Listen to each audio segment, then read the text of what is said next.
ऐसे brain mind दिमाग का बर्तन ये माँ के गर्भ में जब ये शरीर बनता उसी समय निर्माण हो जाता। कौन करता? जो हमारे आपके शरीर की रचना करता, वही ब्रेन माइंड दिमाग को गढ़ करके तैयार कर देता है। अब जितना बड़ा बर्तन होगा मास्टर उतने भर पाएगा। इसीलिए कोई जरूरी नहीं कोई मास्टर अपने लड़के को मास्टर बना दे।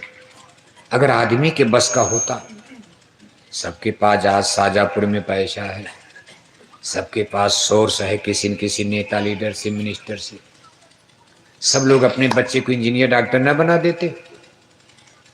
एक मास्टर का लड़का चपरासी नहीं बन पा रहा और उसी मास्टर के पढ़ाए बच्चे कलेक्टर बन जाते। तमाम देखते हो घटना आप।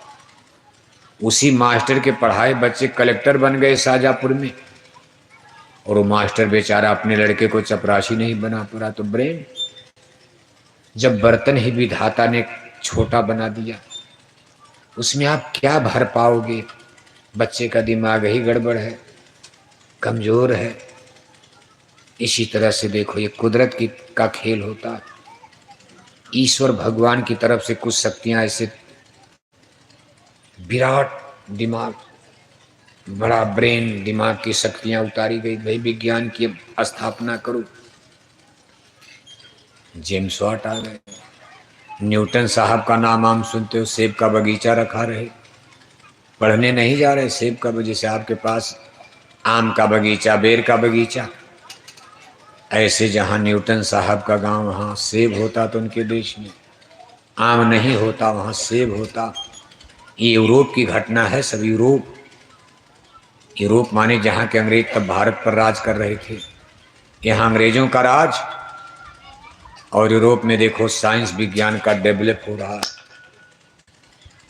न्यूटन साहब सेब के बगीचे में सेब रखा रहे, तब तक एक सेब उनके ऊपर गिरा। लगे सोचने सेब नीचे क्यों आ गया, ऊपर क्यों नहीं गया, नीचे क्यों आता है। बस दिमाग मन के आ गया। कहा मालूम पड़ता धरती के सेंटर में, केंद्र में कोई ग्रेविटेशनल फोर्स, कोई गुरुत्वाकर्षण शक्ति जो इस चुंबक की तरह खींच रही थी। न्यूटन साहब ने एक थियरी संसार को दिया। ग्रेविटेशनल फोर्स हमारी एथ यानी पृथ्वी के सेंटर में, केंद्र में कोई गुरुत्वाकर्षण शक्ति, बहुत बड़ी ऊर्जा जो एक निश्चित सीमा से सारी चीज़ों को अपनी तरफ खींच रही। उसके आगे जाओगे तो चंद्रमा का ग्रेविटेशनल फोर्स खींचेगा, उधर चले जाएंगे चंदा मामा सूरज पर। इस तरह के तमाम लोगों का, आर्किमिडीज साहब का नाम सुनते हो, रोज तालाब में नहाने, आज नहाने गए, पानी में कूदे, पानी उनको ऊपर फेंक दिया। अब वो तालाब के किनारे खड़े होकर सोच रहे हैं, एक 10 ग्राम की का ढेला कंकड़, 10 ग्राम का हम पानी में फेंकते हैं, वो तुरंत डूब जाता है, उसको तो पानी ऊपर नहीं करता। और हमारी 70 किलो की शरीर, 60 किलो की शरीर, हमारा 50 किलो वजन, और पानी हमको ऊपर फेंक रहा। आखिर ये क्या है? इसी पर उन्होंने जल प्लावन का सिद्धांत, थियरी, कोई वस्तु जितना पानी हटाएगी उसके भार में उतना कमी होती। इसी थियरी पर बड़े बड़े देखो पानी के जहाज, आपके गांव का सबका माल टाल जहाज पर ला, इतनी बड़ी बड़ी जहाज समुद्र में, क्या आपके गांव का सारा माल टाल ला दो लेकर अमेरिका चली जाएगी? इतना टन, हजारों हजारों टन का बोझा, डूबेगी नहीं। और एक छोटी सी सुई पानी में फेंको डूब जाएगी। और इतने टन की बनी हुई जहाज पानी में नहीं डूबती। ये सब थियरी लोगों ने दिया। इसी तरह धीरे धीरे चिड़िया को, भाई चिड़िया कैसे उड़ती है? कहा इसके अंदर पंखा है, बैलेंस करती है। जहाज प्लेन बन गया, हेलीकॉप्टर बन गया। अब आप देखो इंटरनेट, कंप्यूटर, मोबाइल का युग आ गया। अभी और कुछ आ रहा, लेकिन एक सीमा है। उस सीमा के बाद ये विज्ञान खत्म हो जाएगा, उसके आगे आप नहीं जा सकते, जहां तक होगा ईश्वर को मंजूर। उसके बाद अणुबम, परमाणु बम बना के चुकी रखा है। फिर झगड़ा बढ़ जाएगा रूस अमेरिका में, चीन में, जापान में, भारत पाकिस्तान में। फिर वही ईश्वर की मौज होगी, हम लोग युद्ध करने में लग जाएंगे। और जब युद्ध किया जाएगा तो परमाणु बम का युद्ध होगा, तलवार का युद्ध है नहीं, लकड़ी लाठी डंडे का।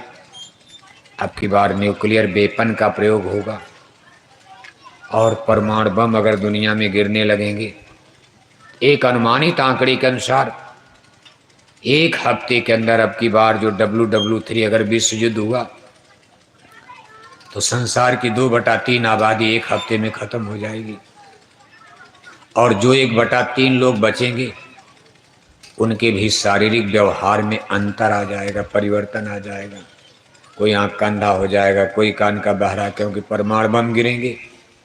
इसका बहुत बड़ा रेडिएशन होगा, इसमें इतनी ऊर्जा, इतना टेम्परेचर धरती का हो जाएगा। कितने लोग गर्मी से मर जाएंगे, पेड़ पौधे सूख जाएंगे, जंगल, क्योंकि अब की बार विश्व युद्ध में परमाणु बम का प्रयोग होना स्वाभाविक है। तमाम देशों ने बना के रख लिया। कहने का मतलब यह है कि एक कहावत कही जाती, करें करावें भंजे सोई, उमा राम गत लखै ने। वही करने वाले, वही कराने वाले, और वही फिर हमको आपको मारने वाले भी हैं। वही जन्म देते हैं, वही आपको सुंदर शरीर दिया, उन्होंने ही तो दिया। कोई बनाया? कौन बनाया शरीर आपकी? माँ के गर्भ माता पिता के बस की है। माता पिता तो बस अपना किनारे हो गए। कहा झीनी झीनी बीनी चदरिया, काहे को ताना काहे को बरनी, कौने तार से बीनी चदरिया, इंगला पिंगला ताना बरनी, सुखमन तार से बीनी चदरिया, साहब को बीनत मास 9 बीता। 9 महीने के अंदर इतनी सुंदर शरीर आपकी, सोने की तरह चमकता चेहरा, सूरज की तरह चमकती शरीर। कभी आप सोचते हो किसने बना दिया?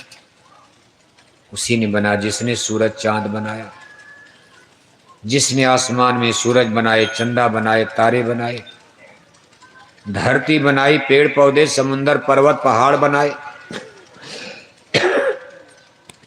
ये हमारा आपका ह्यूमन बॉडी, मनुष्य शरीर, उसी करतार ने, क्रिएटर ने माँ के गर्भ में बना दिया।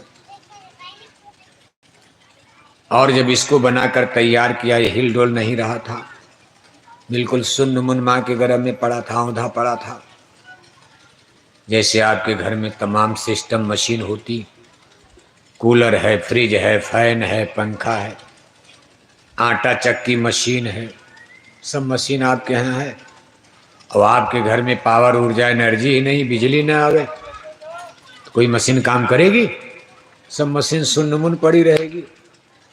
ऐसे पिंड शरीर माँ के गर्भ में सुन्न मुन, मांस का लोथड़ा। तब उन्होंने इसमें ऊर्जा, एनर्जी, पावर का संचार किया। किसने किया? उसी ब्रह्म पुरुष ने, परमात्मा पुरुष ने, ईश्वर ने। इस ऊर्जा, एनर्जी, पावर को आत्मा कहा जाता। स्पिरिट, सोल, रूह, आत्मा, जीवात्मा आप कहते हो। अगर इस शरीर में आत्मा न आती तो शरीर बिल्कुल मांस का लोथड़ा बन करके पड़ा रहता, माँ के गर्भ में कुछ दिन में सड़ जाता, खत्म हो जाता। 9 महीना बीतने के बाद हम आप माँ के गर्भ के बाहर आए, हिलने लगे, डोलने लगे, बोलने लगे। लेकिन आत्मा और शरीर का संबंध माँ के गर्भ में हो चुका था, क्योंकि जब माँ के गर्भ से बच्चा ज्यों ही बाहर आया त्यों ही इसने रोना गाना शुरू कर दिया। आत्मा जब माँ के गर्भ में आती है, इसका पता माताओं को चलता है। पेट में बच्चा हरकत करने लगता, जैसी बिजली आते मशीन चलने लगती। ये घटना 6ठे महीने होती। करीब करीब 5 महीने में ये शरीर बनता, और जब 6ठा महीना लगता है तो जीवात्मा को ब्रह्मांड से उतारकर इस पिंड पिजड़े में ला करके कहाँ बैठाया जाता? आत्मा के बैठाने वाला घर, मकान, कमरा, कोठरी, महल। कहा मुर्शिद नैनो बीच नबी है। नासिका का अग्रभाग दोनों भौहों के बीच में, जहाँ माताएं बहनें बिंदी तिलक टीका लगाती, जहाँ ब्राह्मण देवता पुजारी लोग चंदन का तिलक टीका लगाते हो आप, ये बिल्कुल नाक के ऊपरी हिस्से पर दोनों आंखों के बीच में स्पाइन प्लेस स्थान मुकाम को हमारे हिंदू धर्म ग्रंथों में छठा चक्र, तीसरा तिल, 10वां द्वार कहा जाता, आज्ञा चक्र। मुसलमान भाई इसको नुक्ता सुपैदा कहते हैं।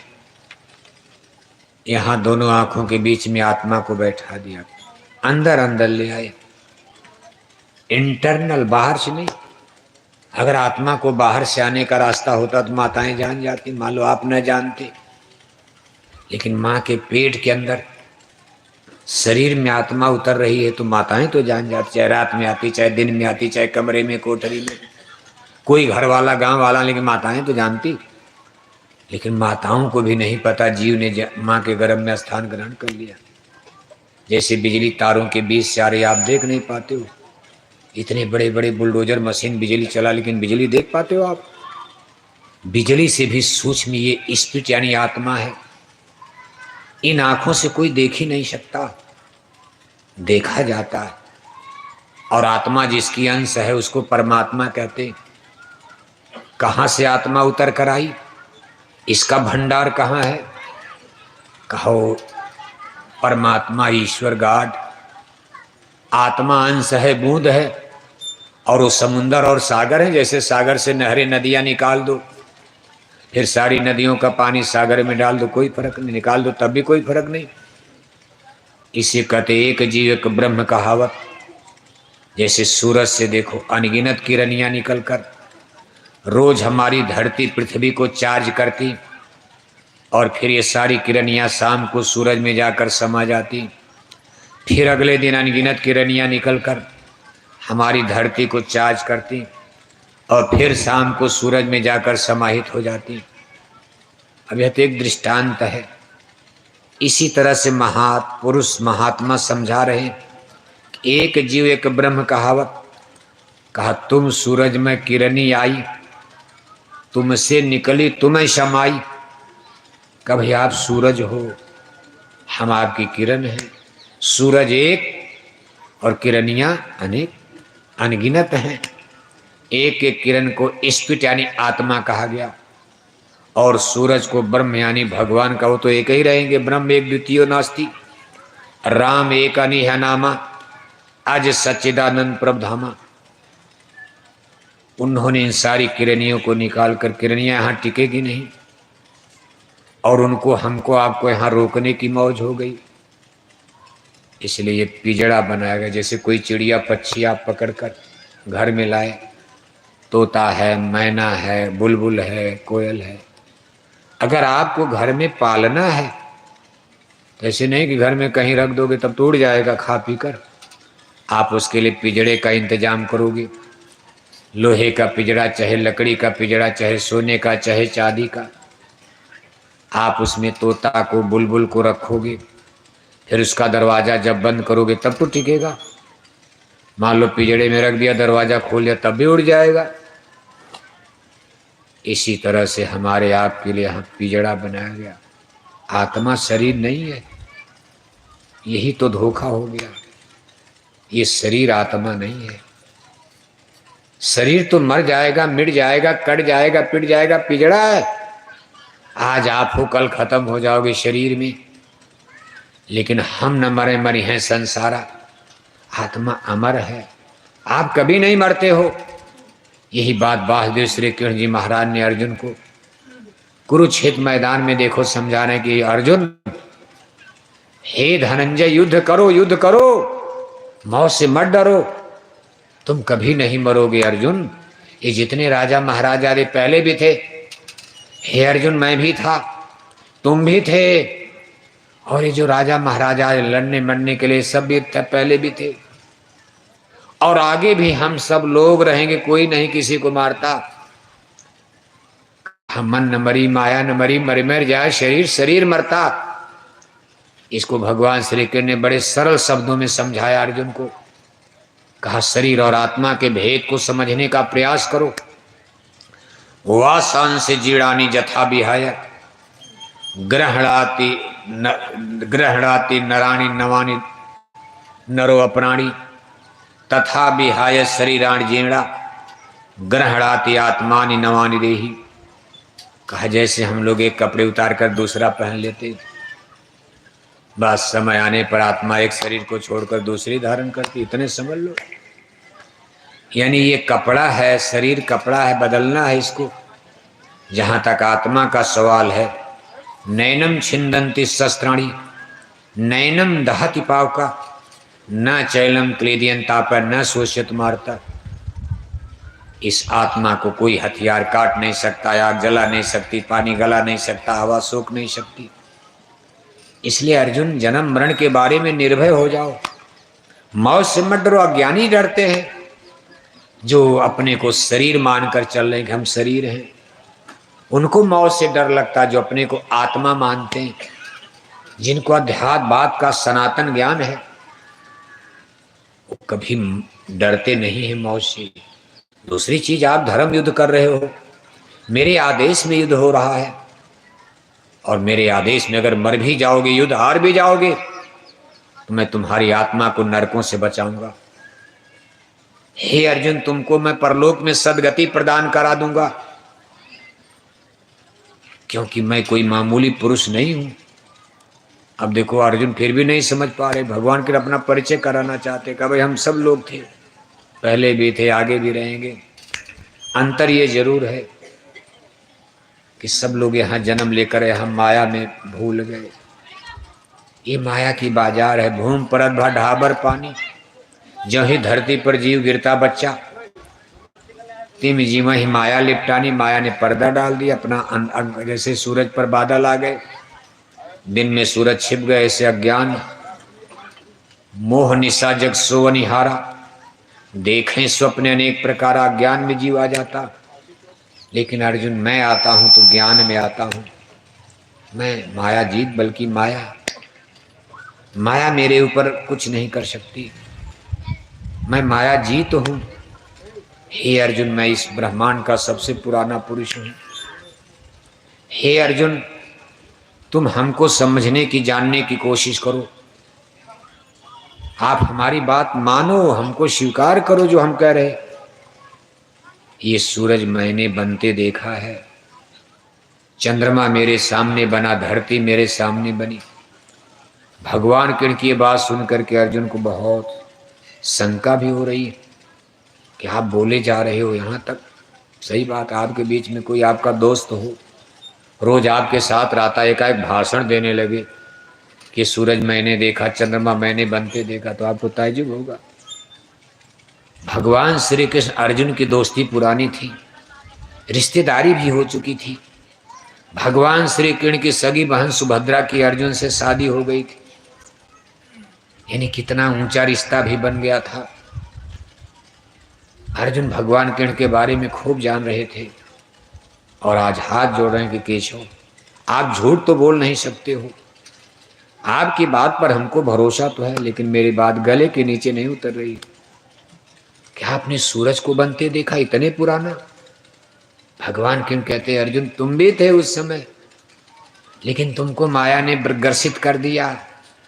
आप माया में भूल गए, सूरत देश अपना विश्राना, काल देश घर अपना जाना। आप यहाँ माया की बाजार में भरम गए, पर्दा पड़ गया। लेकिन मैं ब्रह्म हूं, मेरे ऊपर पर्दा नहीं है। मैं होश में आता हूं, होश में जाता हूं। मैं अपनी इच्छा से कभी कभी धरती पर जन्म लेता। मेरी परिस्थिति अलग है, जीव की परिस्थिति अलग है। जीव अपने कर्मों का भुगतान करने के लिए जन्म लेता। हम आप मानव जन्म पाकर जो पाप पुण्य कर्म की खेती करते, अच्छे बुरे, इसका परिणाम भोगने के लिए नाना प्रकार के जन्म जोनियों में जन्म लेते, कुत्ता में, बिल्ला में, गाय में, बैल में। अच्छा कर्म कर दिया तो मानव जन्म में राजा रानी बन गए, बड़े घर में, खानदान में जन्म हो गया। बुरा काम कर दिया तो जंगल में दरिद्र बनकर गिट्टी मिट्टी तोड़ो जीवन भर, नहीं तो फिर गाय में, बैल में, कुत्ता बिल्ला में। लेकिन अर्जुन, मैं इस संसार में जन्म लेता हूं कर्म के भुगतान के लिए नहीं। मैं कर्मों से अलग हूं, गुणातीत हूं। मैं इस ब्रह्मांड का, अंत में उन्होंने कह दिया कि सूरज मैंने ही बनाया, मैं क्रिएटर हूं। अब अर्जुन और घबराने लगे, एक पत्ती और बढ़ा दिया, कहा बनते नहीं देखा, सच्ची बात तो है कि सूरज मैंने बनाया, चंदा मैंने बनाए, तारे मैंने बनाए। अर्जुन अभी सोच रहे हैं, तब तक उन्होंने कहा दिया मैं ही क्रिएटर हूं, मैं ही तो बनाने वाला हूं। अर्जुन और घबरा गए, केशव आप ये क्या कह रहे हो? कहा ना ना अर्जुन, लेकिन जिस रूप में मैंने बनाया, मैं तो यहां मनुष्य शरीर धारण करके कई बार आ चुका हूं, और मेरी परिस्थिति है मैं कभी कभी आता हूं, मुझे कोई कर्म भोगना नहीं है, लेकिन फिर भी मैं धरती पर जन्म लेता हूं। यदा यदा ही धर्मस्य ग्लानिर्भवत् भारत। अब देखो अपने मनुष्य शरीर में जन्म लेने का कारण बता रहे हैं। हम आप क्यों जन्म, हम तो पराधीन हैं, हमको अपने कर्मों का भोग भोगना। मनुष्य बनकर भोगे, गाय बैल कुत्ता बिल्ला आकर 4,84,000 योनि भ्रमति ये जीव अविनाशी। लेकिन आज भगवान क्यों जन्म ले लिए? कहा महाराज आपका कौन कर्म बिगड़ गया? इतना बड़ा स्वर्ग वैकुंठ का सुख छोड़कर आप यहां आकर के नंद बाबा के घर गाय चरवाहा बन रहे, गाय चरा रहे हो, और शाम को सूखी रोटी दूध दही खाने को राजा के घर जन्म लिए होते तब भी गनीमत थी। नंद बाबा के घर जन्मना और मामा कंस मारने के लिए रोज योजना बना रहे कि मार दिया जाए, इस ग्वाले को मार दिया जाए। कहा अर्जुन मैं कर्म भोगने के लिए नहीं, मुझे कोई सजा मिल गई गाय चराना, मैं इस संसार में धर्म की रक्षा के लिए ही जन्म लेता हूं।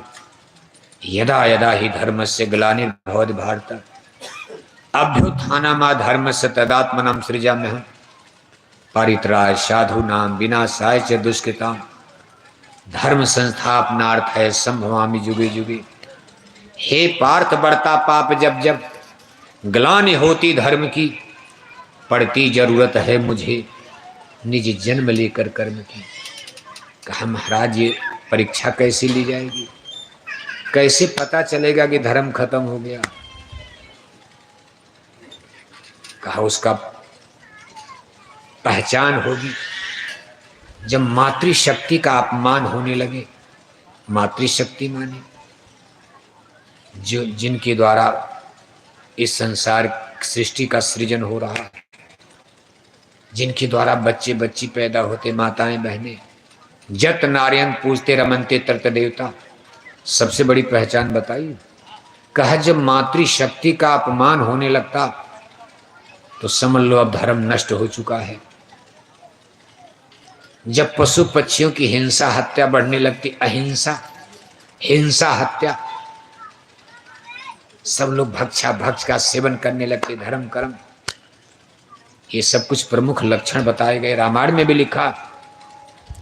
कहा बाढ़ है खल बहु चोर जुआरा जे लंपट पर धन पर दारा माँ नहीं मात पिता नहीं देवा साधुन ते करवावें सेवा करें मोह बस द्रोह परावा राम कथा सत्संग न भावा जिनके यह आचरण भवानी ते निश्चर समझानो प्राणी।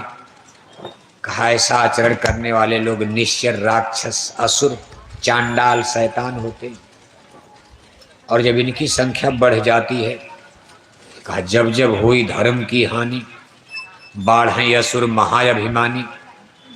अभिमानी सबके अंदर अहंकार हो जाता।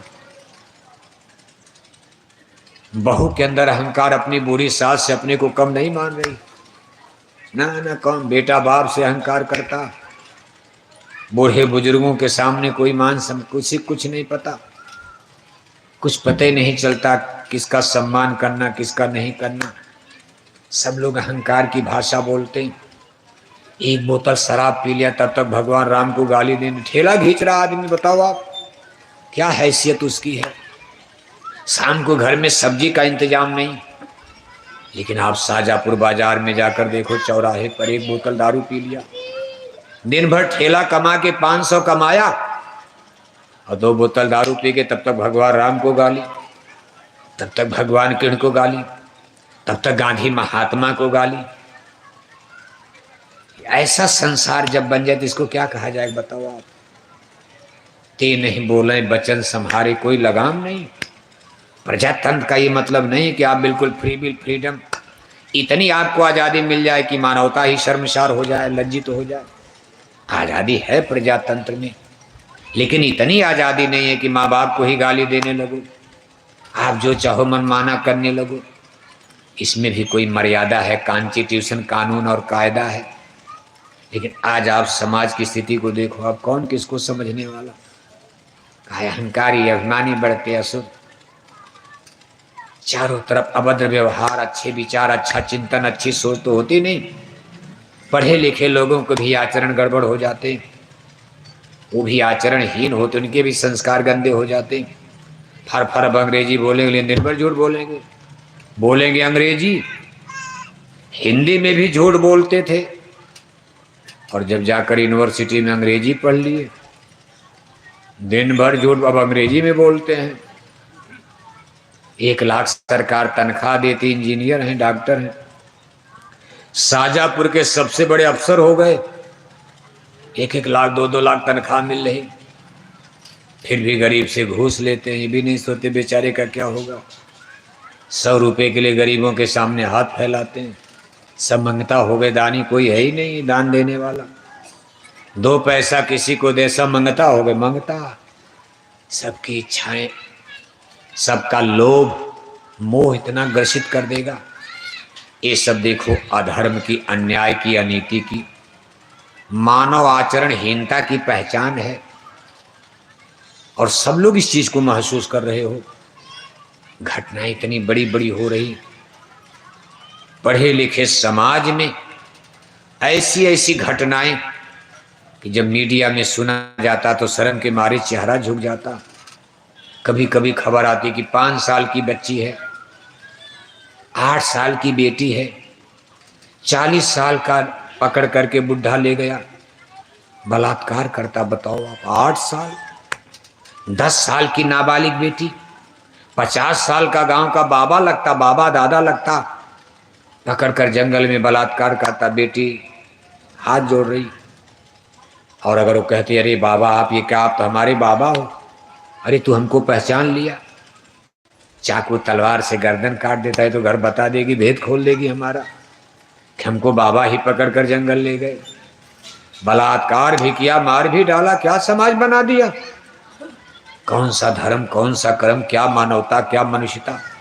इसमें हिंदू मुसलमान का कोई सवाल ही नहीं। ऐसा नहीं कि सब घटना मुसलमान कर रहे।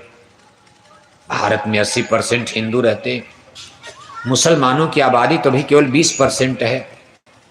भारत में बहुत बड़ी मेजॉरिटी में 80% हिंदू रहते। और ये सब घटनाएं जो हो रही हैं, ये जो धरती पर बुरे पाप कर्म भारत में आप देख रहे हो, सरकारें परेशान है मिलिट्री फौज लेकर, कैसे करप्शन को रोका जाए। स्कूल कॉलेज यूनिवर्सिटी इसीलिए खोला गया, बुराई कम हो जाएगी, लेकिन ये घटता नजर नहीं आ रहा है। आज बड़े बड़े यूनिवर्सिटी कॉलेज में जाओ, वहाँ के बड़े बड़े होटल वाल क्लब में हमारी 18-20 साल की कोमल मन हृदय बेटियाँ माँ बाप की चोरी चोरी शराब पीने लगी। बताओ आप, 40 साल हम लोगों को बोरा पहनते हो गया, हम लोग शाहजहांपुर में बेटों की शराब नहीं छुड़ा पाए। हमारा मिशन, हमारा उद्देश्य यही था कि शराब लोग न पिए। ये मानव के चरित्र का घोर पतन करती है, बुराई की बुनियाद डालती। 40 साल बोरा पहनते पहनते हम लोगों को बीत गया, हम लोग बेटों की शराब नहीं छुड़ा पाए। और अब पता चल रहा है कि बड़े बड़े यूनिवर्सिटी में बेटियों ने शराब पीना शुरू कर, लड़कियां पीने लगी। अभी शाहजहांपुर में नहीं, लेकिन बेंगलोर, हैदराबाद, चेन्नई, मुंबई, दिल्ली, कलकत्ता, कानपुर, लखनऊ, आपके मध्य प्रदेश में इंदौर, भोपाल, जहाँ बड़े बड़े यूनिवर्सिटी हैं, विद्या के केंद्र। बताओ आप, ज्ञान का सबसे बड़ा केंद्र यूनिवर्सिटी, और आज वहाँ हमारी बेटियों ने माँ बाप की चोरी चोरी, माँ बाप को पता ही नहीं। माँ बाप से तो ये कहा गया बेटी को इंजीनियर बनाया जाएगा, आप यहाँ भेज दो बेटी को, हम डॉक्टर बनाएंगे। इंजीनियर बनाना, डॉक्टर बनाना बुरा नहीं है। हमारी बेटियां इंजीनियर बने, डॉक्टर बने, टीचर बने, ट्यूटर बने, मास्टर बने, कौन मना करता। लेकिन भारत की धरती पर बेटियां शराब पीने लगी, ये बहुत बड़ा अनर्थ हो गया। अब धर्म क्या बचेगा बताओ आप। ये लंदन अमेरिका नहीं है। लंदन अमेरिका में तो औरतें हजारों साल से शराब पीती, उसको भोग भूमि कहा जाता, लेकिन क्योंकि लंदन अमेरिका में कभी भगवान ने जन्म नहीं लिया और आगे भी कभी नहीं लेंगे। भगवान का जब भी जन्म होगा भारत की धरती पर होता। अब तक जितने अवतार हुए भगवान के भारत में, भगवान कभी चीन में जन्म नहीं लिए, न लेंगे। भगवान का अवतार कभी कुवैत, दुबई, सऊदी अरब में नहीं हुआ, न होगा। लेकिन भगवान जब भी जन्म लेते हैं भारत की धरती, इसलिए इसको धर्म भूमि कहा गया। भारत के अलावा दुनिया की सारी मिट्टी को कर भोग भूमि कहा गया। भोग भोगना, जैसे जानवर भोगते, लेकिन भारत को धर्म भूमि कहा गया है। यहाँ भगवान अवतार लेते हैं। कब लेते हैं? जब धर्म खत्म हो जाएगा धरती पर, भारत में कुछ बचा रहता है। इसलिए भारत की धरती को सुरक्षित रखना, कम से कम धर्म का अंकुर तो यहाँ जिंदा रहे, क्योंकि यहाँ भगवान जन्म लेंगे। जिस दिन भगवान जन्म लेंगे और पता चला भारत में बेटियां शराब पी रही, भगवान को कितना कष्ट होगा। कभी आप इस पर विचार करते हो? ये राम और कृष्ण की धरती है, इसको साधु संतों का, महात्माओं का देश कहा जाता, भारत को अध्यात्मवाद का केंद्र कहा जाता, और आज यहाँ बेटियों ने शराब पीना शुरू कर दिया। तो यूनिवर्सिटी में शराब कहाँ से आ गई? इसका जवाब कौन देगा? यूनिवर्सिटी में शराब कहाँ से आ गई? दिल्ली और भोपाल के हुक्मरानों के पास इसका कोई उत्तर है? यूनिवर्सिटी में शराब कैसे आ गई? कहाँ से लोगों को मिलती, हमारे बच्चे बच्चियों को यूनिवर्सिटी में, और वो दारू शराब पीकर आधी रात को किसी के हाथ में हाथ डालकर नंगा नाच नाचते, तब तक उनको बहलाकर फुसलाकर धोखा देकर कोई लेकर जंगल भाग गया। माँ बाप को पता चलता बेटी तो गायब हो गई, पुलिस खोज रही, माँ बाप खोज रहे, बेटियां नहीं मिलती। 6 महीना बीत गया, बेटी की कटी पटी मुर्दा लाश कहीं दिल्ली की सड़क पर, कहीं भोपाल की सड़क पर, कहीं नदी के किनारे, कहीं पेड़ के नीचे, कहीं जंगल में कटी पटी मुर्दा लाश मिल रही। क्या समाज तमाशा बना दिया आपने। आपके पास इतनी मिलिट्री पावर, 17 लाख की मिलिट्री पावर लेकर भारत के प्रधानमंत्री, राष्ट्रपति दिल्ली में बैठे, उनकी कोठी बंगले के पीछे बेटियों की कटी पटी मुर्दा लाश दिल्ली में मिलती है। कभी आप इस पर विचार करते हो? कहाँ समाज जा रहा? हमारी धर्म संस्कृति की धरोहर आज के कुछ समय पहले 18-20 साल की बेटी हो गई, माँ बाप दिन में भी चौखट के बाहर नहीं जाने देना चाहते थे। अगर जा रही तो माँ बाप कहते, भाई जरा देखो ये कहाँ जाती रहती है, ये गांव में कहाँ दिन में घूमती रहती, किससे बात करती, देखो जरा पता लगाओ। लेकिन आपके भरोसे लोगों ने बेटियों को 2000 किलोमीटर दूर बंगलौर, हैदराबाद, चेन्नई, मद्रास, दिल्ली भेज दिया, और आपने उनको ऐसे गंदे रास्ते पर लाकर खड़ा कर दिया। अगर यही स्थिति रही तो गांव गांव बेटियां, जैसे बच्चे शराब पी रहे उसी तरह बेटियां भी शराब पी, फिर धर्म कर्म क्या बचाओगे? और आप दावा करते हो कि हम रामराज ला रहे हैं, इसको रामराज कहा जाएगा? लड़कियां शराब पिए रामराज? अंडे खिलाकर, शराब पिलाकर कोई माई का लाल भारत में रामराज ला पाएगा? भगवान राम के रामराज में अंडा बिकता था, भगवान राम के रामराज में शराब बिकती थी। आप अंडे खिलाकर, शराब पिलाकर क्या रामराज लाओगे? पहले धर्म के मूल थियरी, फंडामेंटल प्रिंसिपल को समझो। धर्म कहाँ से चला? धर्म से ही रामराज आएगा, क्यों? राजनीति करने से रामराज नहीं आता। जब जनता धर्म पर आएगी तभी रामराज। लेकिन किस धर्म पर आएगी? जिसको सनातन धर्म कहते हैं। सनातन धर्म, इन्हीं धर्म की स्थापना तो स्वयं ईश्वर ने ही किया, जिसने आपको बनाया, हमको आपको धरती पर जन्म दिया। भगवान ने कोई जाति धर्म तो बनाया नहीं। भगवान ने मानव को केवल 2 जाति में पैदा किया। कई जाति भगवान ने बनाई? 2 जाति। एक औरत बनाया, एक मर्द बनाया, एक। देखो 2 जातियां यहां भी देखो, औरतें एक तरफ है, भाई लोग एक तरफ। बाकी और जातियां तो आपने बना डाली। लोहे की खोज हो गई, लोहे का काम करने वाले लोहार हो गए। सोना की खोज हो गई, सोने का गहना बनाने वाले सोनार हो गए। चमड़े का जूता चप्पल बनाने लगे, कहने लगे भाई चर्मकार हो गए, चमार हो गए। खेती का काम करने लगे, खेतियर हो गए। गाय का दूध निकालने लगे, बेचने लगे, ग्वाला गोपाल हो गए। मिट्टी का बर्तन घड़ा बनाने लगे, कुंभकार हो गए। लकड़ी का काम करने लगे, फर्नीचर का तो लोहार हो गए, लोहे का काम। अब ये सब तो जातियां पैसे से बनती चली गई, लेकिन भगवान ने तो केवल दो जाति बनाई, मन मानव जाति। और मानव को दो भाग में बांट दिया, औरत और मर्द, क्योंकि भगवान को इसकी आवश्यकता थी। इस सृष्टि का संचालन, इस सृष्टि का विकास, डेवलप औरत मर्द के रूप में दो जातियां बनाकर उन्होंने छोड़ दिया। इसी तरह धर्म, धर्म भी भगवान ने एक बनाया। एक धर्म को सनातन धर्म कहा जाता। सनातन का मतलब सत्य होता, सत्य का मतलब एक होता। सत्य दो तीन नहीं होता, सत्य केवल एक है। कहाँ उमा अनुभव अपना, सत हरि भजन जगत सब सपना। सनातन माने सत्य, सत्य माने केवल एक। सनातन माने यानी धरती पर प्रभु ने एक धर्म बनाया, हमारे आपके लिए कुछ कानून बनाया। उसी ईश्वर के बनाए कानून को देखो आगे धर्म कहा गया। अब भगवान के बनाए कानून में जब हम गड़बड़ करने लगे तो भगवान ने किसी को भेजा, कभी आप चले जाओ जरा इनको समझाओ तो भाई हमारे कानून को क्यों बिगाड़ रहे। जब तक वो लोग रहे तब तक समझाए बुझाए, जब वो समझा करके चले गए तो फिर गड़बड़ी आई, उनके नाम पर एक धर्म खड़ा कर दिया। फिर दूसरे को उन्होंने फिर जाके समझाओ इनको।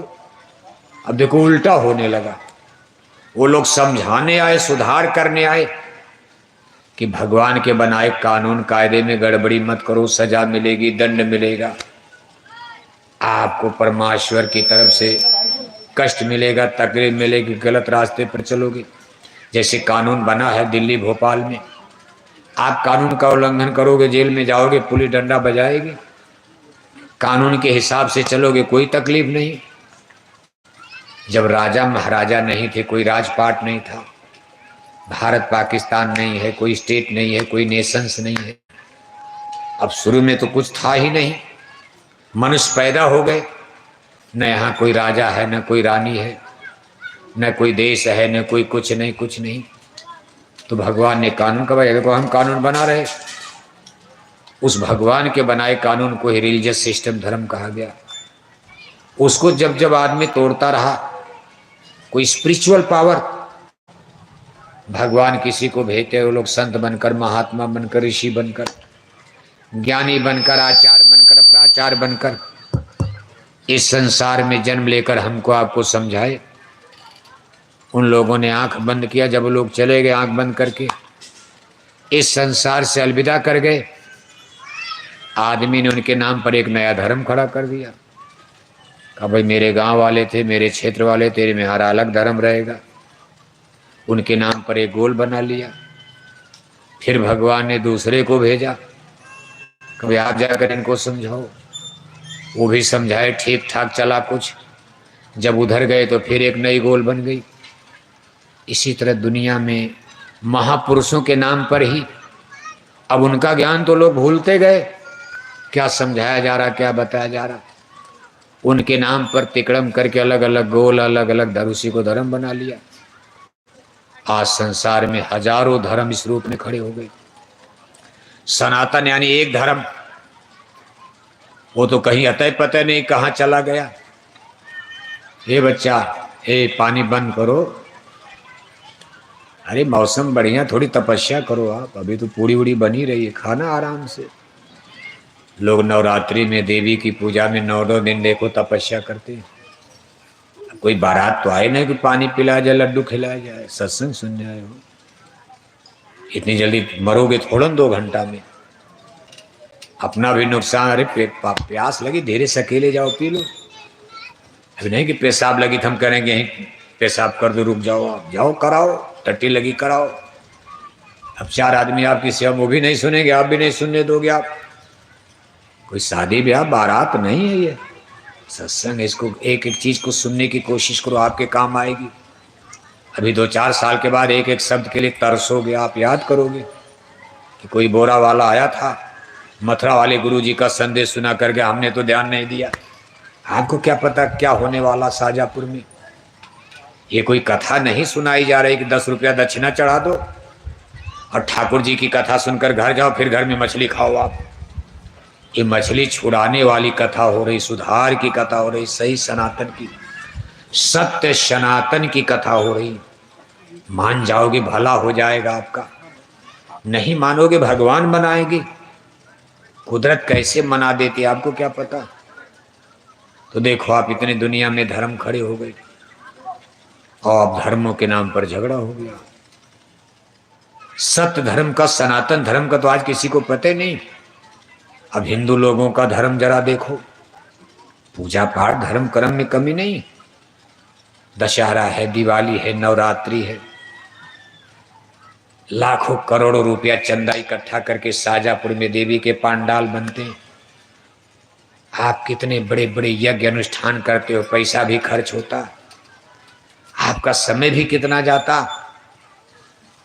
लेकिन सिस्टम पूजा पाठ धर्म कर्म का ज्यादातर तो गड़बड़ हो गया। मंदिर में टन टन घंटी घंटा बजाए जा रहे और 1-1 किलो मछली खाए जा रहे। हरे रामा हरे कृष्णा कीर्तन गाए जा रहे, चंदन तिलक टीका लगाए जा रहे, गंगा गोदावरी नहाए जा रहे, जय श्री राम नारा लगाए जा रहे और 1-1 किलो अंडा खाए जा रहे, 10-10 बोतल दारू शराब पिए जाए। कौन सा धर्म खड़ा कर दिया।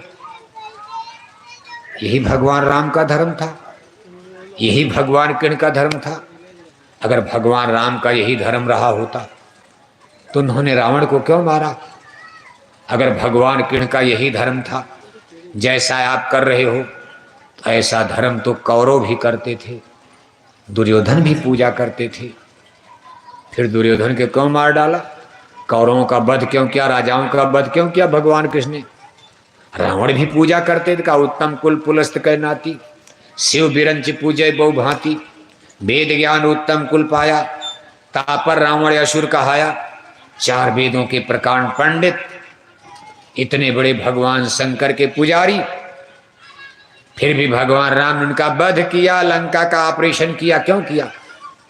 अगर यही धर्म होता जिसको आप कर रहे हो, इसके माने हम लोग भटक चुके हैं, धर्म का पतन हो गया।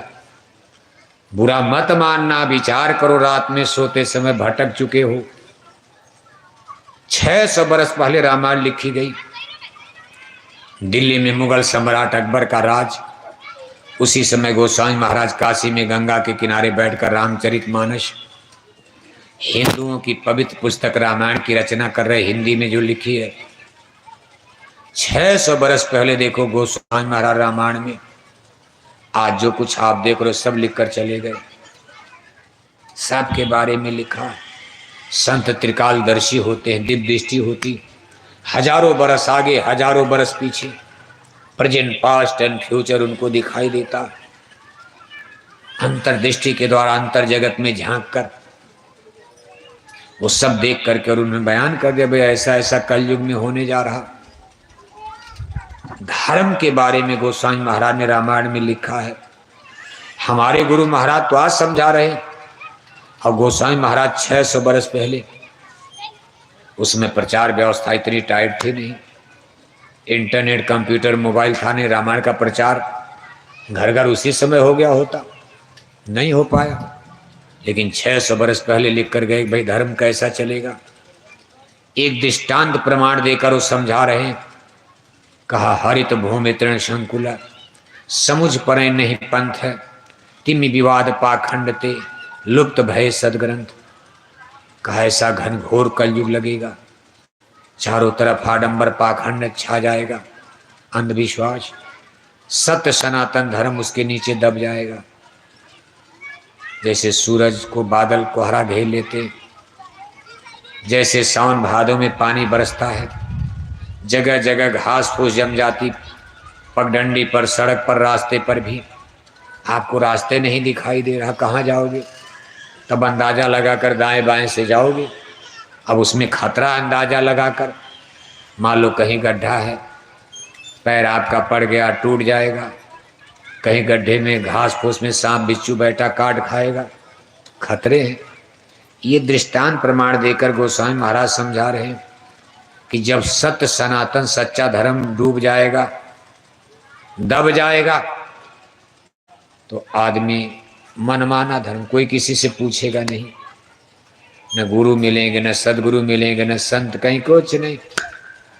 मारक सोई जा कह जो भावा, जो मन में आएगा वही पूजा खड़ी हो जाएगी। इस गांव में ये देवी, उस गांव में वो देवी, ऐसी ऐसी देवी, न कहीं रामायण में, न कहीं गीता में, न कहीं वेद में, न कहीं भागवत में।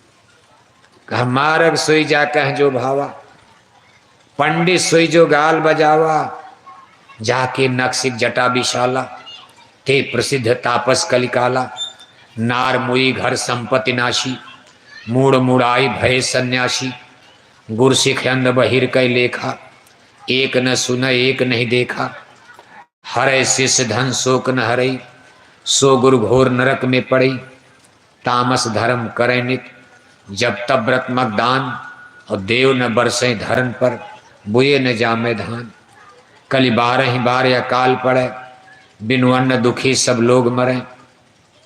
कभी धर्म तो होगा, नित नित धर्म होगा, लेकिन तामस धर्म, तामस का मतलब अशुद्ध होता, लोगों का शरीर अशुद्ध हो जाएगा, लोगों का मन गंदा हो जाएगा, बुद्धि विचार गंदा हो जाएगा, इनका पूजा पाठ धर्म कर्म भी गंदा अशुद्ध हो जाएगा।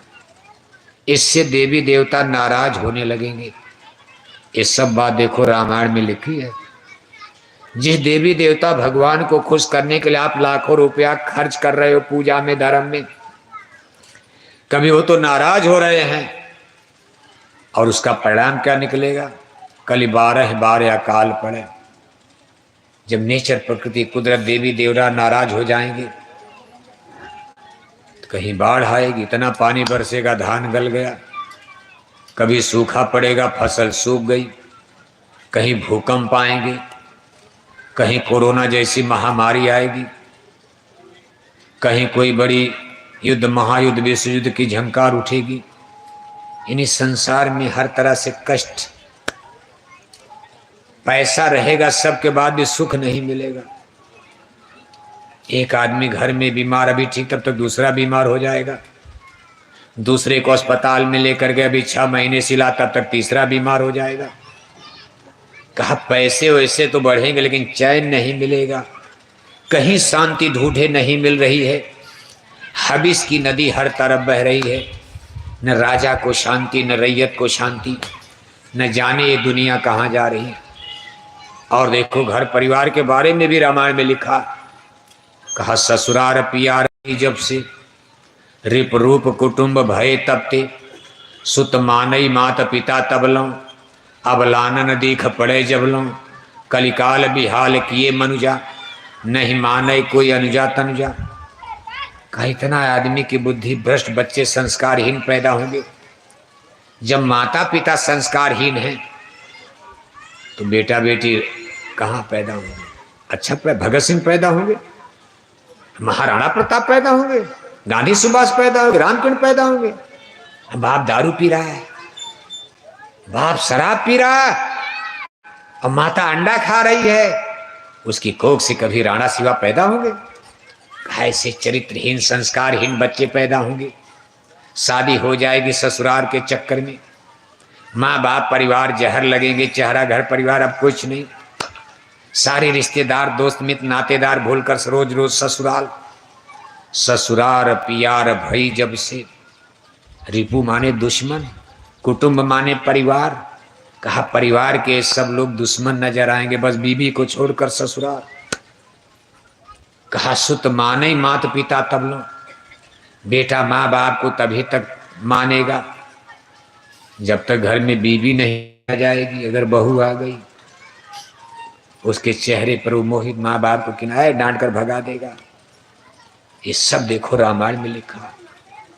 कहा कलिकाल भी हाल किए मनुजा, नहीं माने को अंजा तंजा। मानो इतना संस्कारहीन हो जाएगा जानवर की तरह, मामा भांजी को नहीं पहचानेगा, चाचा भतीजी को नहीं पहचानेगा, बाप बेटी नहीं पहचान पाएगा, भाई बहन नहीं पहचानेगा। ऐसा घनघोर कलयुग चारों तरफ। क्यों? कि सत्य सनातन धर्म खत्म हो जाएगा। सही धर्म है ही नहीं जब दवा ही नहीं है, नकली दवा खाने से बीमारी जाएगी। आपका मन तो सच्चा धर्म करो तब तो मन दुरुस्त होगा।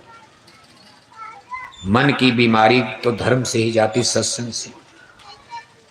देखो हमारे गुरु महाराज कभी कभी एक दृष्टांत सुनाते थे, बुरा मत मानना, थोड़ा सा सुनो, उसको समझने की कोशिश करो। हम लोग भी तो आप ही के गांव घर के लोग हैं, कोई दुश्मनी है आपके रामायण गीता से? बस इतने अंतर है कि हम लोग शाकाहारी धर्म के प्रति रामायण गीता तुम लोग भी रामायण तो सुना रहे हैं, कोई हम बाइबल कुरान सुना रहे हैं। तो देखो एक दृष्टांत गुरु महाराज सुनाते थे कि नवरात्रि का महीना था, क्वार के पितृपक्ष का नवरात्रि का महीना। उत्तर भारत में देखो इसको बड़ा पुण्य पवित्र महीना माना जाता, देवी की, अष्टांगी देवी की। इसमें अष्टांगी देवी जिनको आद्या महाशक्ति कहते हैं, आदि शक्ति जय जग उपजाया, सोय अवतरे मोरी है माया। आद्या महाशक्ति अष्टांगी देवी, इनको आदि शक्ति दुर्गा भी कहा जाता, इनको जगत जननी भी कहा जाता। इनके गर्भ से बैराट जगत की उत्पत्ति हुई। इन्हीं की 9 दिन की नवरात्रि में पूजा की जाती। विभिन्न रूपों में ऐसा माना जाता कि संसार के पाप को मिटाने के लिए अष्टांगी देवी ने 9 बार जन्म लिया। वही इनका 9 रूप बताया जाता। 9 बार उन्होंने, जैसे भगवान विष्णु का अवतार, इनका अवतार राम कृष्ण, ऐसे माता ने धरती पर 9 बार जन्म लिया। अब जहाँ जहाँ कभी राजा के घर में, कभी जंगल में, वैसे कभी बिल्कुल शरीर काली देखते हो, काली रूप में। राजा के घर में पैदा हुई तो बड़ी सुंदर शरीर थी। ये सब उनके 9 रूप बताए जाते हैं, ऐसा दृष्टि माना जाता है पुराणों में, ग्रंथों में। उसी की नवरात्रि में पूजा की जाती। अब क्वार का महीना आया तो नदी के किनारे बालू पर एक बड़ा सुंदर मंदिर, सारी जनता फूल बतासा लेकर मंदिर में नवरात्रि में पूजा करने, व्रत उपवास करके चंदन तिलक टीका लगा के जा रही, फूल माला चढ़ा रहे। एक गांव में 20-25 आदमी जो आपस में दोस्त थे, उन्होंने कहा भाई एक दिन के लिए हम लोग भी व्रत कर लिया जाए, बाकी तो साल भर मुर्गी मुर्गा बकरी खाना है, मछली अंडा। चलो नवरात्रि में एक दिन, 9 दिन तो नहीं, एक दिन हम लोग भी उपवास रहेंगे। कहा कल हम लोग न शराब पिएंगे, न दिन भर गांजा पिएंगे, बीड़ी तक नहीं पिया जाएगा, कोई नहीं, शाकाहार बनकर व्रत करके भोजन भी नहीं किया जाएगा। 20-25 दोस्त अपना बना लिया गोल। कहा सुबह नहा धोकर तिलक टीका लगाकर मंदिर में हम लोग भी पूजा करेंगे एक दिन के लिए। जब पूरे गोल बना के फूल बतासा लेकर मंदिर के सामने पहुंचे, जब बिल्कुल मंदिर के करीब पहुंचे, भीड़ मची हुई है। मंदिर के करीब तो और भीड़ ज्यादा, एकदम खसमी खसमा। तब तक उसमें से एक आदमी को बड़े जोर से टट्टी लग गई। उसने कहा भाई कोई उपाय बताओ। अरे कहा गजब कर दिया, पूजा का समय आप मंदिर के सामने हो, लाइन में इतनी देर से खड़े खड़े अब नंबर लग गया पूजा का, तुमको टट्टी लग गई। तब तक यहाँ कहाँ टट्टी करोगे? 5 मिनट के लिए टट्टी रोको, बस पूजा करके बाहर चला जा, जंगल में टट्टी करो, नदी के किनारे पानी मिलेगा। अरे उसने कहा 5 मिनट नहीं, 5 सेकंड की अगर देर हो गई तो मेरा चड्डी पायजामा खराब हो जाएगा, उपाय बताओ जल्दी। तो उसके दोस्तों ने कहा अच्छा देखो एक उपाय, नीचे है बालू, बालू में गड्ढा करना आसान है, जल्दी जल्दी गड्ढा करके इसी में टट्टी, हम लोग तो घेरे खड़े हैं, भीड़ में कौन देख रहा है, तुम धीरे से टट्टी करके बालू की पिंडी बना के खड़े हो जाओ, चड्डी पायजामा पहन लो, बाद में पानी वानी मिलेगा। अब उसको तो इतनी जोर की टट्टी लगी थी, अगर जोर की टट्टी लग जाए तो समय लगता है क्यों? कभी कभी टट्टी अटक जाती, आधा घंटा बैठे रहो, होती ही नहीं है। अब कभी कभी तो पता ही नहीं चलता कब टट्टी हो गई, बैठे ही नहीं तब तक पैजामे में टट्टी हो गई। अब उसको इसी तरह की टट्टी लगी थी, बैठा टट्टी किया, पिंडी बना दिया, बालू की पिंडी बन गई, चड्ढी पैजामा पहन के टनाटन हो गया। लेकिन वो लगा सोचने, भाई हम तो अशुद्ध हो गए, अब मंदिर में कैसे जाएंगे, हमारी फूल माला बतासा सब अशुद्ध, प्रसाद वरसाद। अब चलो कल नहा धो के फिर से पूजा करेंगे, आज नहीं, आज स्थगित, आज पूजा का कार्यक्रम स्थगित। अपना फूल बतासा उसी बालू पर फेंक दिया। उसके सभी दोस्त लगे सोचने कि भाई हम भी तो अशुद्ध हो गए, अगर ये आड़ में किया होता कौन देख रहा क्या हो रहा दुनिया में, लेकिन हमारे सामने ही तो किया, हम लोग भी अशुद्ध हो गए, हम भी पूजा आज नहीं करेंगे, अब कल किया जाएगा। सब लोग अपना फूल बतासा उसी बालू पर रखकर निकल गए। तब तक लोग पीछे से कहा, भाई यहाँ का फूल बतासा चढ़ा है, ये कौन देवी है? एक आदमी ने कहा, नहीं ये देवी नहीं, किसी का गिर गया। और एक कहा, कितना गिर जाएगा, एक गिरेगा, दो गिरेगा, तीन गिरेगा, दर्जन का दर्जन फूल बतासा चढ़ा, जरूर कोई देवी है। तब तक एक आदमी दौड़ता हुआ आया, अरे कहा गजब हो गया, आज भोर में नदी के किनारे एक नई देवी प्रकट हो गई। कहा नाम बताओ जल्दी, नामकरण करो देवी का। हंगामा देवी। कौन देवी? कौन देवी? हंगामा देवी। हंगामा देवी। अब ये सब खबर तो जल्दी फैलती है जनता में, भेड़ चाल गतानुगत को लोका। ये अंधा बहरा जगत कुछ समझता है, किसी को कुछ पता है? कहा हंगामा देवी। गांव गांव खबर पड़ गई, गजब हो गया, नदी के किनारे एक नई देवी का अवतार हो गया, हंगामा देवी, हंगामा देवी, हंगामा देवी। जनता ने कहा भाई अब तो 2 फूल बतासा ले चलो, न जाने किस देवी से भला हो जाए। इस देवी की पूजा तो हम 10 बरस से कर रहे, कुछ पता नहीं चला। चलो बड़ी दया हो गई, एक नई देवी हो सकता है इनसे भला हो जाए, उनको भी मत छोड़ो, इनको भी पूजो, इनकी भी पूजा, इनकी भी पूजा, इनकी भी पूजा। न जाने अंदाजे जब लगाना है, कुछ पता होता तो धर्म कर्म का ही नहीं। 2-2 फूल बतासा लेकर जनता शाम तक बालू पर वहां फूल बतासा का टीला लग गया। तब तक 2 आदमी चद्दर लेकर खड़े, भाई दक्षिणा देते जाओ, देवी का पुण्य कब मिलेगा, 10 दक्षिणा तो दो। दक्षिणा भी गिरने लगी वहां। शाम को उस देश का राजा अपने मंत्री के साथ गुजर रहे थे। अरे कहा मंत्री, देवी का मंदिर तो आ गया, यहाँ कौन पूजा हो रही? मंत्री ने जा करके पूछा, भाई ये किसकी पूजा? अरे कहा महाराज हंगामा देवी प्रकट हो गई आज। मंत्री ने कहा हुजूर, लोग कह रहे कि हंगामा देवी की पूजा हो रही। राजा ने कहा हंगामा देवी, मैंने भी बड़ी कथा सुनी है कहीं रामायण गीता में, आज तक किसी विद्वान ने हंगामा देवी का तो नाम है कौन देवी है? राजा ने कहा मैं इस देश का राजा हूं, मैं कोई मूर्ख पागल नहीं हूं, पहले मैं सच्चाई का पता लगाऊंगा। राजा गए, कहा भाई पूजा बंद करो। अब राजा तो राजा, राजा कोई वोट लेना है? राजा तो तलवार के बल पर राजा बनते थे। आज के नेता लीडर होते तो भी वहां माला चढ़ा देते। आज के अगर नेता लीडर जाते, जनता माला चढ़ा रही, तो नेता लीडर भी वहां फूल बतासा जरूर चढ़ाते, 100 रुपया दक्षिणा भी चाहे, जनता वोट, अरे 10,000 तो पूजा कर रहे हैं, 10,000 वोट तो बनेगा। अगर राजा मना कर देगा 10,000 वोट तो बिगड़ जाएगा, क्योंकि 10,000 लोग हंगामा देवी को मान रहे हैं। लेकिन राजा को वोट लेना, उसने कहा बंद करो पूजा। पूजा बंद हो गई। राजा ने कहा मंत्री जरा फूल बतासा खींच कर किनारे करो। जब सब फूल बतासा खींच कर किनारे किया, नीचे मिल गया बालू का टीला। राजा ने कहा ये तो बालू है। तो लोगों ने कहा महाराज इसके नीचे देवी प्रकट हो रही हैं। अब कोई कुछ कह रहा, कोई कुछ कहा, कोई कह रहा महाराज कल भोर तक ये बालू अपने आप ऊपर आ रही है, कल भोर तक देवी प्रकट हो जाएगी, पिंडी बाहर आ जाएगी। राजा ने कहा मैं आज ही देवी को देखना चाहता हूं। कौन मना करेगा राजा को? राजा ने कहा मंत्री जरा बालू हटाओ तो देखो देवी कहाँ है। जब बालू हटाया तो नीचे मिल गई टट्टी। टट्टी में राजा ने कहा मूर्ख आदमी, टट्टी की पूजा करके कहते हंगामा देवी प्रकट हो गई। हंगामा देवी प्रकट हो गई, बस ऐसे है। मंदिर में टन टन घंटी घंटा बजाए जा रहे और 1-1 किलो मछली, हरे रामा हरे कृष्णा कीर्तन गाए जा रहे और 10-10 बोतल दारू शराब पिए जा रहे। न धर्म का पता, न कर्म का पता, न मानवता का पता, न मनुष्यता का पता। बहन बेटियों की इज्जत आबरू लूटी जा रही, कोई बोलने वाला भारत में नहीं। छोटी छोटी बच्चियों के साथ बलात्कार, मार काट, हिंसा, हत्या, तांडव। भारत में इतने साधु महात्मा शंकराचार्य, लेकिन कोई बोलने को तैयार नहीं हो रहा।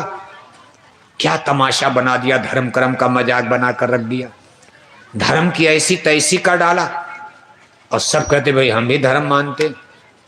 आश्चर्य है कि सब धार्मिक भी हैं, सब अपना अपना डंका भी बजा, हम भी धर्म, हम भी धर्म, हम भी धर्म। और ऐसे धर्म में इतना बड़ा धर्म का पतन, बहन बेटियों की इज्जत आबरू सुरक्षित नहीं, दिन दहाड़े बहन बेटियों का अपमान, और हम सब लोग धर्म का डंका बजाते फिर रहे। इसलिए इस धर्म के सिद्धांत को सोचो, विचार करो। कभी धर्म का तो फंडामेंटल बहुत शार्ट है। ईश्वर ने धर्म बताया, केवल 2 सिद्धांत पर धर्म बना। बहुत ज्यादा किताब उताब नहीं पढ़ना, आसानी से समझ जाओगी। धर्म का फंडामेंटल प्रिंसिपल, मूल आधार है। जैसे घर की नींव होती है, नींव मजबूत है कोठी बढ़िया बनेगी, नींव कमजोर है कोठी बनाओगे गिर जाएगी। धर्म का जो आधार है, फाउंडेशन है, नींव है, सत्य हिंसा परमो धर्म है। सत्य और अहिंसा 2 चीजों पर, इस बुनियाद पर धर्म की दीवार महल खड़ा होता। ये बुनियाद है धर्म की, सत्य और अहिंसा। सत्य ईश्वर का सांकेतिक नाम है। सत्य ही ईश्वर है, ईश्वर ही सत्य है। उस सत्य रूपी परमेश्वर को पाने के लिए हमको आपको अहिंसा के रास्ते पर चलना पड़ेगा।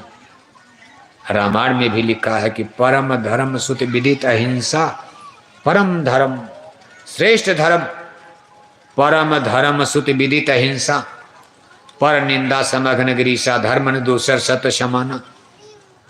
सत्य और अहिंसा, यानी अगर हम हिंसा के रास्ते पर चलेंगे तो परमात्मा के यहाँ हम कभी नहीं पहुंच पाएंगे, हटा दिए जाएंगे, फेंक दिए जाएंगे। परमात्मा की दरगाह में नहीं पहुंच पाएंगे अगर आपने हिंसा का रास्ता पकड़ लिया। हिंसा कई तरह की है। जैसे मान लो आपकी मिलिट्री में भर्ती हो गई, दुश्मन आपके सामने खड़ा है, दिल्ली की तरफ बढ़ रहा, और वहां आप माला पूजा करोगे, तब समझ लो आपका धर्म खत्म हो जाएगा। आपका वहां धर्म है कि बंदूक उठाओ, मारो सीने में गोली, दुश्मन को मारो आप। अगर आप वहां माला करोगे, नहीं मारेंगे हम अहिंसा, हिंसा है, हत्या है, मां ही मारेंगे। मान लो दुश्मन दिल्ली पर आ गया, हमारी बहन बेटियों को उठा करके पाकिस्तान लेकर चले गए, उनके साथ वो दुर्व्यवहार करेंगे, तब आपको कितना बड़ा पाप लग जाएगा। आपकी ड्यूटी है तो यही तो भगवान ने कहा। एक तरफ अर्जुन को समझा रहे सत्य हिंसा परमो धर्म है, दूसरे भगवान करके अर्जुन युद्ध करो। इसी पर अर्जुन को और शंका, कहा महाराज एक तरफ तो अहिंसा कर रहे हो आप, हिंसा मत करो, अहिंसत्य अहिंसा परमो धर्म है, और दूसरे आप करोगे गांडे धनुष, इनको मारो आप, अपने भीष्म दादा को मारो, गुरु द्रोण को मारो, कृपाचार्य को मारो, सबको मारो, ये धर्म के दुश्मन है, मारो। भगवान कहने का भाई ये धर्म के दुश्मन है, मारो इनको, आपका कर्तव्य है युद्ध करना, धर्म की रक्षा के लिए युद्ध करना। और जो धर्म के दुश्मन हैं इनको मार देने में कोई पाप नहीं है। अगर ये महान भाव लोग बहुत दिन जिंदा रहेंगे तो न जाने कितने द्रौपदियों का अपमान करते रहेंगे, कितनी बहन बेटियों की इज्जत भरी सभा में लूटेंगे। इसलिए इन पापी राजाओं को खत्म कर देना, क्योंकि सब लोग सभा में थे। अर्जुन ने कहा मेरे भीष्म दादा हैं, मुझको बचपन में अपनी गोद में पाला है, पोषा है, अपने हाथ से दूध पिलाया महाराज, वो मेरे सबसे बुजुर्ग घर के खानदान की। भगवान के ने कहा इनको भी मारो, क्योंकि जब भरी सभा में द्रौपदी नंगी हो रही थी, इसी महान भाव से द्रौपदी ने सबसे पहले रोते हुए कहा था पितामह ये दुर्योधन क्या कर रहा है, आप दुर्योधन को रोको, और ये पितामह दुर्योधन को रोक सकते थे। ये संसार के सबसे वीर पुरुष हैं इस समय, इनसे बड़ा शक्तिशाली आज संसार में कोई नहीं है। लेकिन इस महान भाव ने सर नीचा कर लिया। द्रौपदी ने उस समय कहा था, पितामह सर नीचा करना, आंख बंद करना इसका उत्तर नहीं है। इतिहास आपसे जुग जुग तक सवाल पूछेगा कि भरी सभा में आपके खानदान के घर की बेटी बहू नार बेइज्जत हो रही है और आप दुर्योधन को रोक नहीं पाए। इसलिए अर्जुन ये भी पाप के भागीदार हैं। इनकी वीरता किस काम की है? आगे भी कभी द्रौपदी का अपमान होगा, ये महान भाव नहीं बोलेंगे, ये हर सभा में चुप रहेंगे दुर्योधन के सामने। इसलिए कितनों इनकी वीरता है, धीरता है, ज्ञान है, ये सब वृथा है, बेकार है। जहां धर्म का अपमान हो रहा हो और वीरता और ज्ञान का प्रयोग न हो, ऐसी वीरता ज्ञान बेकार है, वृथा है। इसलिए इनको भी मारो। कहा महाराज गुरु द्रोण है मेरे। अरे कहा ये भी तो सभा में थे। द्रौपदी ने इनकी तरफ भी देखा था, रोते हुए कहा गुरुदेव अपने शिष्य दुर्योधन को आपने क्या शिक्षा दिया? आप गुरु हो, अपने शिष्य को समझाओ कि ये पाप है किसी नारी का अपमान करना भरी सभा में। आप गुरुदेव हो, गुरु हो, दुर्योधन आपका शिष्य है, रोक सकते हो। लेकिन इस महान भाव ने भी सर नीचा कर लिया।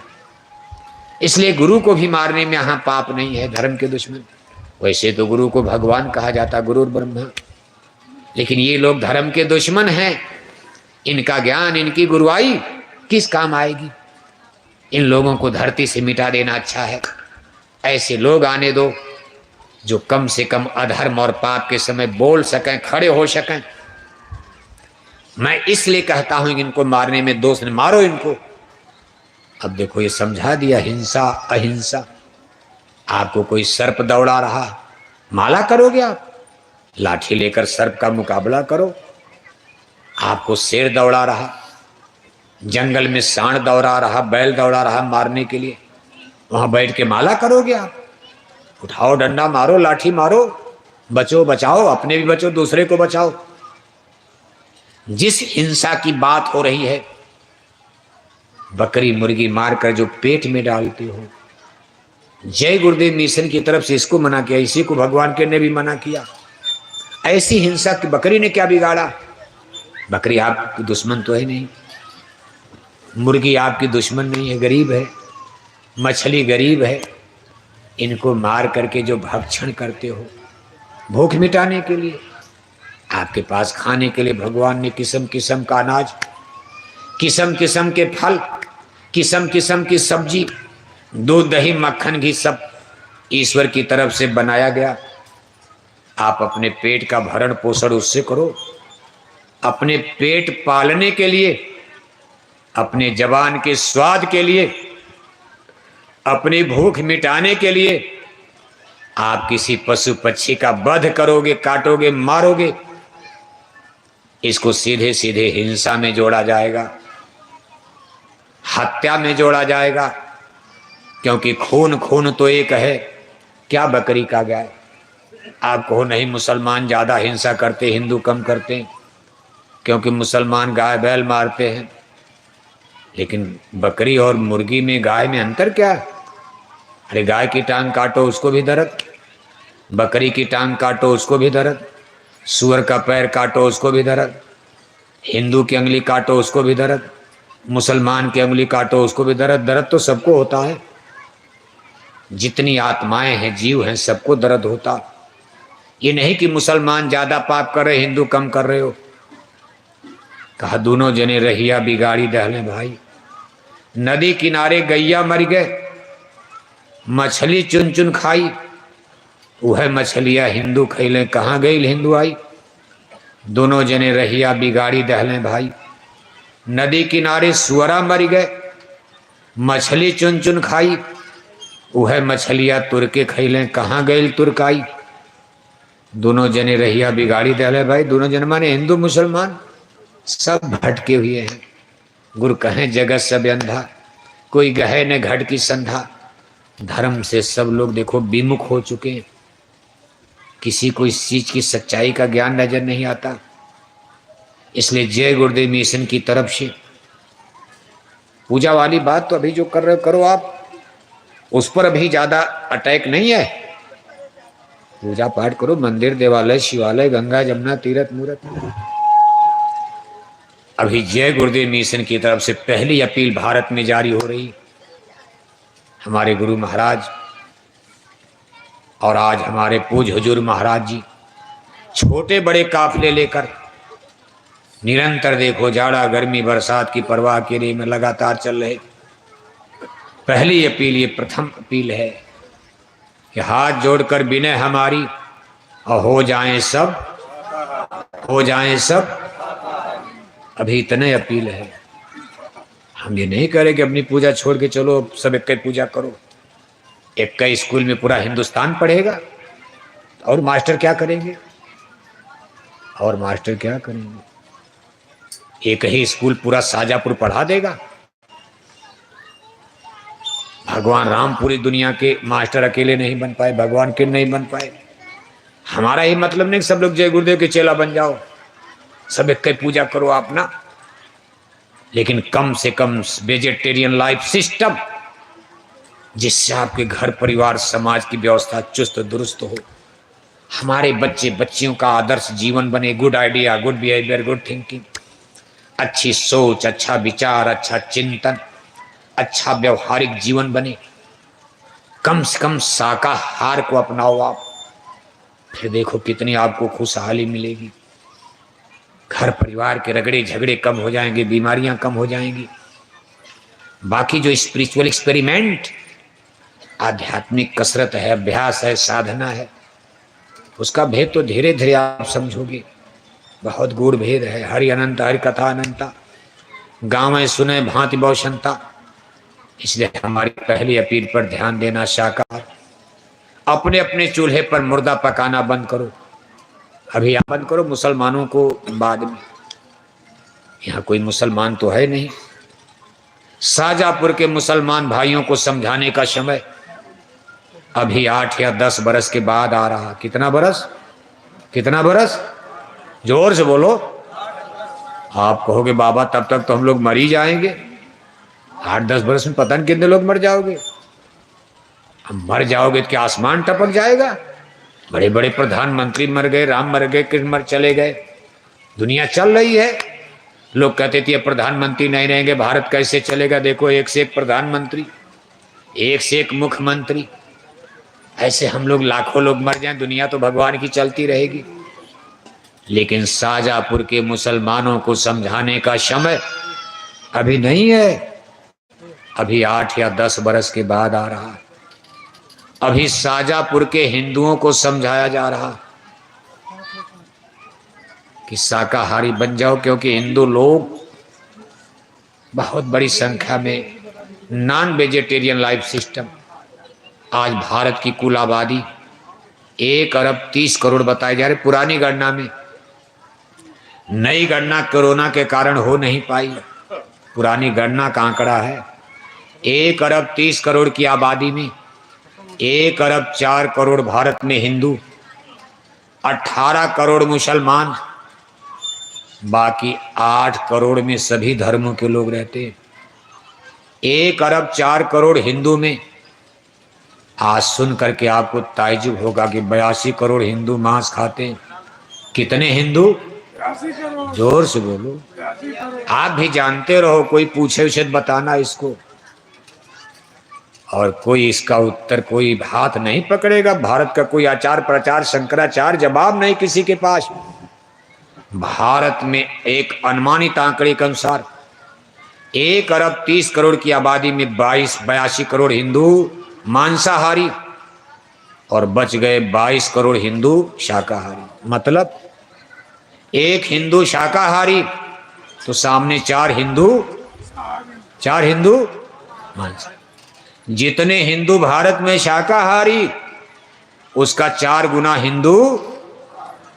हिंदू मांसाहारी। गप नहीं है। ये आपका गांव यहीं देख लो, आप अपने अपने गांव में अंदाजा लगाओ। ये आपके गांव का क्या नाम है? क्यों? हाँ? तलेनी, ये आपके गांव का नाम तलेनी है। मुसलमान तो होंगे नहीं, होंगे तो हैं सब हिंदू हैं ना। ज्यादातर कौन लोग हैं? गुर्जर भाई हैं। अपने ही गांव में 2 रजिस्टर बनाओ आप, एक पर लिखो शाकाहारी हिंदू, एक पर लिखो मांसाहारी हिंदू। इसी तलेनी गांव में कल सुबह निकलो, घर घर में जाओ, शाकाहारी एक रजिस्टर, मांसाहारी एक रजिस्टर। तो कौन रजिस्टर पहले भरेगा? कौन भरेगा? शाकाहारी। कौन रजिस्टर पहले भरेगा? मांसाहारी। भरेगा नहीं, कई रजिस्टर भर जाएगा। शाकाहारी रजिस्टर तलेनी में खाली रह जाएगा, जबकि हिंदू हो आप। इसी तरह शाहजहांपुर के हर गांव में जाओ, यहाँ कोई जात का सवाल, ब्राह्मणों के गांव में जाओ आप, हिंदू धर्म के पंडित पुरोहित, धर्म ध्वज रक्षक, रामायण गीता जिनके हाथ में सुरक्षित है, हिंदू धर्म के राजगुरु धर्मगुरु जिनको कहा जाता, ब्राह्मण पंडित पुरोहित, जो आपको कथा कीर्तन भगवान की कथा सुनाते, धार्मिक अनुष्ठान करवाते। आप किसी ब्राह्मण के गांव में शाहजहांपुर में चलिए, मान लो ब्राह्मणों का गांव है, ब्राह्मणों का मोहल्ला है, 2 रजिस्टर वहां बनाओ, एक रजिस्टर पर लिखो शाकाहारी ब्राह्मण, एक रजिस्टर पर लिखो मांसाहारी ब्राह्मण। तो ब्राह्मणों के गांव में कौन रजिस्टर पहले भरेगा? शाकाहारी।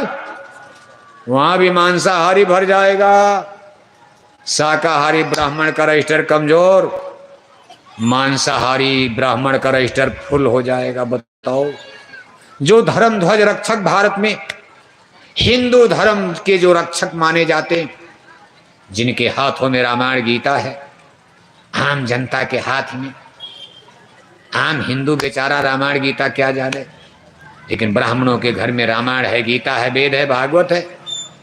आज उन ब्राह्मणों के गांव में भी मांसाहार ऊपर हो गया, शाकाहार नीचे हो गया। जिनके बाप दादे कभी लहसुन प्याज नहीं खाते थे। इसलिए विचार करो, सोचो आप क्या स्थिति बन गई। इतनी बड़ी संख्या में मांसाहार, शाकाहार तो बस 20%, और उसमें भी कई लोग, केवल जय गुरुदेव मिशन के ही लोग नहीं हैं, जो आपके 22 करोड़ शाकाहारी भारत में हैं लोग, इसमें राधा स्वामी मिशन के भी लोग हैं, आचार्य श्री राम शर्मा गायत्री परिवार वाले भी आते हैं, माउंट आबू ब्रह्म पिता कुमारी वाले भी आ गए इसमें, कबीर पंथी हैं, दादू पंथी हैं, दरिया पंथी हैं, आचार्य श्री राम शर्मा जी का, दयानंद स्वस्ति, भारत के 4 शंकराचार्य हैं, उनके भी लाखों शिष्य, वो लोग भी शाकाहारी। ये सब मिलाकर हम बता रहे 22 करोड़। लेकिन इसमें सबसे बड़ी मेजॉरिटी आज जय गुरुदेव मिशन की मानी जा रही है। 1970 तक भारत का सबसे बड़ा शाकाहारी संगठन राधा स्वामी मिशन को माना जा रहा था। लेकिन हमारे गुरु महाराज ने जब वैचारिक क्रांति, राधा स्वामी मिशन के लोगों ने उस तरह से प्रचार नहीं किया। आश्रम बड़े बड़े बने, आप शाहजहांपुर में देखो, आप जगह जगह बने, सत्संग करते हैं, लेकिन गांव गांव घूमकर, घर घर जाकर जनता में ये लोग प्रचार में पिछड़ गए। हमारे गुरु महाराज ने कहा भाई ऐसे काम नहीं बनेगा, घर घर जाना पड़ेगा, लोगों को समझाना पड़ेगा भाई ये बुराई है, गड़बड़ है, धर्म के खिलाफ है। और 1970 के बाद जब गुरु महाराज का रिवोल्यूशन, क्रांति चली भारत में, आध्यात्मिक क्रांति, तो जय गुरुदेव मिशन की संख्या तेजी से बढ़ी। तमाम मांसाहारी लोग शाकाहारी बनकर जय गुरुदेव मिशन से जुड़े। ये 70, 80, 90 की वो क्रांति थी कि तमाम मुसलमान शाकाहारी बन गए। गजब हो गया, हजारों की संख्या में मुसलमान भाई शाकाहारी होकर और जय गुरुदेव मिशन से जो आज तक जुड़े हुए हैं, लेकिन संख्या बहुत कम। मान अगर पूरे भारत में 1000, 2000 भी मान लो, जहां मुसलमानों की आबादी 18 करोड़ है, उसमें 1000 हो जाए तो दाल में नमक भी नहीं, बल्कि उससे भी कम समझो, 0 पॉइंट। लेकिन लोग जुड़ने लगे, पंजाब के सिख तक जुड़े, सिख लोग जुड़े, तमाम लोग जुड़े, सभी धर्मों के लोग जुड़े। कि भाई गुरु जी का रास्ता सही, सही धर्म, सबका धर्म, कामन धर्म, सनातन धर्म, सबका धर्म, एक धर्म। एक ही धर्म से तो काम बने, झगड़ा बढ़ता रहेगा, कई धर्म बनाओगे आप। और वो है शाकाहारी धर्म, शाकाहार बन जाओ, झगड़े खत्म। और देखो 1990 आते आते 1990 आते आते जय गुरुदेव मिशन भारत का सबसे बड़ा शाकाहारी मिशन बन गया। 1990 के बाद राधा स्वामी मिशन पीछे हो गया संख्या में। उनके धर्म में कोई कमी नहीं है, सत्य धर्म है। राधा स्वामी मिशन भी यह महात्माओं का, जहां शाकाहार की बात हो रही, गलत कैसे कहा जाएगा। और बात पूजा पाठ की तो बाद में की जाएगी, लेकिन संख्या बल में 1990 के बाद जय गुरुदेव मिशन आगे चला गया। भारत का सबसे बड़ा शाकाहारी मिशन, शाकाहारी संगठन आज जय गुरुदेव मिशन आज तक बना। 2024 आ गया, 2024 में भी भारत का सबसे बड़ा शाकाहारी संगठन आज जय गुरुदेव मिशन बना हुआ। और प्रचार के मामले में लाखों लोग बोरा पहनकर, लाखों लाख भाई बहन शाकाहारी जैकेट पहनकर अपना पर्चा, अपनी पत्रिका, अपना डीजल पेट्रोल भाड़ा खर्च करके अब तो पूज्य महाराज जी के आदेश में एक गांव गोद लेकर घर घर जा रहे, लोगों से अपील कर रहे, हाथ जोड़कर विनय हारी हो जाएं सब।